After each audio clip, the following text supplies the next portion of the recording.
Peu de gens le savent, mais quand j'ai lancé la chaîne, j'avais à l'origine pour but de dénoncer tous les remakes, remasters, live action et films à gogo en tout genre financés par Hollywood et qui ne leur coûtent rien, mis à part en intelligence. Vous pouvez d'ailleurs remonter par vous-même sur la toute première vidéo de cette chaîne qui portait sur le remake de La Momie avec Tom Cruise.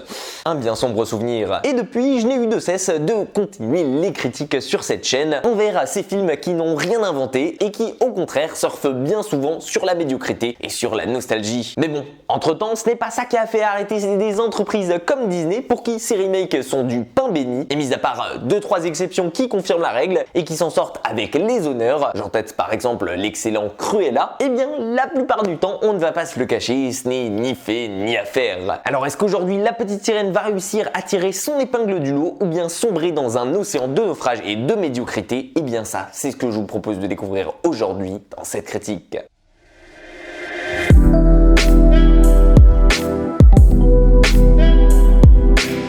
Alors oui, bien entendu, je ne compte pas revenir sur le principe de base, ni même sur le scénario de La Petite Sirène que vous connaissez sûrement tous ici, à savoir celui d'une princesse amoureuse d'un amour perdu d'avance envers le prince Eric, lui qui vit sur Terre et qui par définition possède des jambes, contrairement à elle. Le tout dans un monde empreint de superstitions, de croyances plutôt farfelues, de sorcières, de potions et de dieux de l'océan, rien que ça. Mais bon, l'histoire bien entendu, vous la connaissez tous, et qui dit live action Disney, dit par définition copier-coller. Et de ce côté-là, pas grand chose n'a changé. Alors on va plutôt s'attarder aujourd'hui directement sur les qualités ou bien plutôt sur les nombreux défauts qui constituent ce film. Parce que oui, je vais pas vous le cacher, c'est pas très beau ici. Et c'est même très vilain. Et quand je dis ça, je vous parle de la qualité globale du film. Alors certainement que certains parmi vous ont aimé, je ne sais comment, cette nouvelle itération proposée une nouvelle fois par Disney. Mais bon, moi je vais pas y aller par quatre chemins ici, c'est laid. Oui, laid comme dans la phrase culte des visiteurs. Merci la gueuse. Tu es un laidron mais tu es bien bonne.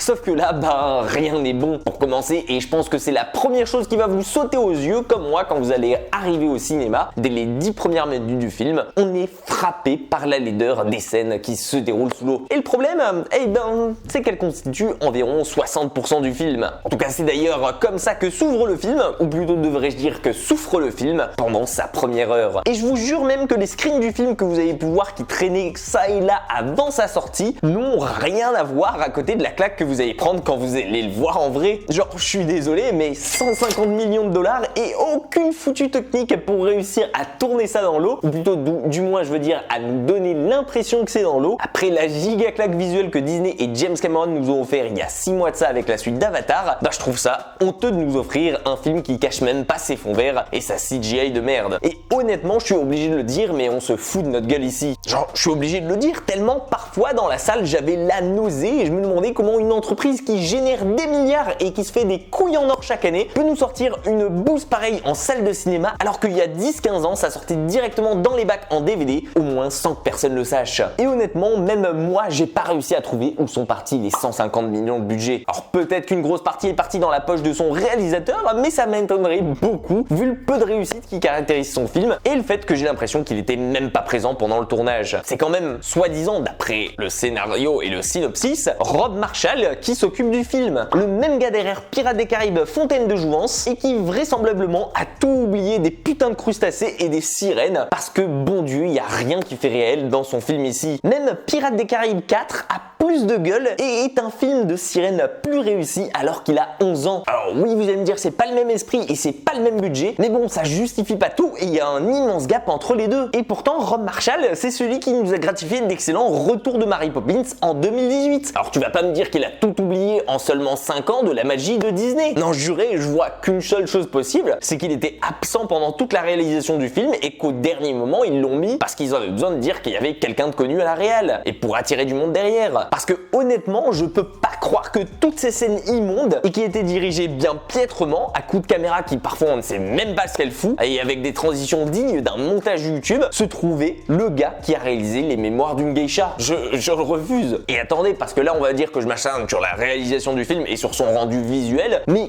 côté acting, c'est pire que tout. Même Javier Bardem n'arrive pas à lui seul à sauver le naufrage du navire. Que ce soit Melissa McCarthy en Ursula qui surjoue, Jonah King en Prince Eric qui à la limite on peut dire que ça passe, mais Halle Bailey, putain, elle a zéro expression, ou tout du moins elle en fait passer aucune à travers l'écran. Alors ok, je veux bien que déjà le fait d'avoir modernisé les personnages avec qui elle parle et avec qui elle a des interactions comme Polochon et Sébastien, bah c'est déjà très moche et ça aide pas bien entendu. Mais sérieusement, il y avait un meilleur choix à faire que Halle Bailey pour la petite sirène. Et là je parle pas de choisir une actrice blanche ou une noire ou une chinoise ou quoi pour le rôle, parce que honnêtement je m'en fous, c'est un live action, c'est une vision différente de l'original, donc on peut mettre qui on veut. Mais honnêtement, prenez-moi quelqu'un au moins qui sait jouer. Et désolé de le dire, mais c'est pas le cas ici du tout. Enfin bref, pour ma part, je trouve qu'il vaut mieux parfois laisser les chanteurs là où ils le sont dans la musique, qu'absolument vouloir en mettre partout au cinéma. C'est pas fait pour tout le monde. Et à la limite, le seul bon point que j'arrive à accorder à ce film, c'est pour sa musique et pour son message de prévention de sauvegarde des océans qui est présent tout au long. Mais mis à part ça, je vois vraiment pas quoi d'autre sauver ici. Enfin bref, je pense que vous l'aurez compris à travers ce coup de gueule qu'on va sûrement encore me reprocher,